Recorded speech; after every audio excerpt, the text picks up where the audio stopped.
আমরা সবাই একটা সুন্দর স্লিম বডি চাই, যে শরীরে কোনো মেদ থাকবে না। কিন্তু বর্তমান দিনে সবথেকে বড় সমস্যা হচ্ছে এই ওবেসিটি। আজ তোমাদেরকে দেখাবো কিভাবে ঘরোয়া উপায়ে এই মেদ তোমরা দূর করবে। হাই ফ্রেন্ডস, আমি মানসী। কেমন আছো তোমরা? আশা করবো সবাই ভালো আছো এবং সুস্থ আছো, আর আগের থেকে নিজের অনেক অনেক বেশি খেয়াল রাখছো।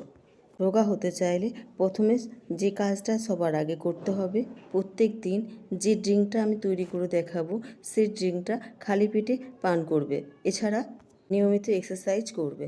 চলো তোমাদেরকে ড্রিঙ্কটা কীভাবে তৈরি করতে হয় দেখিয়ে দিই। প্রথমে গ্যাসের উপরে একটি পাত্র বসিয়ে তাতে 1 গ্লাস পরিমাণ জল দাও। এবার এতে দাও 6-7টা তেজপাতা, 1 চামচ গোটা জিরে, 1 চামচ মৌরি, একটা দারুচিনি। সমস্ত উপকরণ ভালো করে ফুটতে দাও যতক্ষণ না জলটা আধ গ্লাস হয়ে যাচ্ছে। জলটা আধ গ্লাস হয়ে গেলে এটা ভালো করে ছেঁকে নাও। ছেঁকে নিয়ে ঠান্ডা হতে দাও। যখন হালকা কুসুম গরম হয়ে থাকবে তখন তোমরা এটা পান করো। এটা তোমরা প্রত্যেক দিন সকালবেলা পান করো, দেখবে দ্রুত ওজন কমবে। ফ্রেন্ডস, যদি ভিডিওটা ভালো লেগে থাকে তাহলে প্লিজ চ্যানেলটিকে সাবস্ক্রাইব করে দিও, ভিডিওতে লাইক এবং শেয়ার করে আমার পাশে থেকো।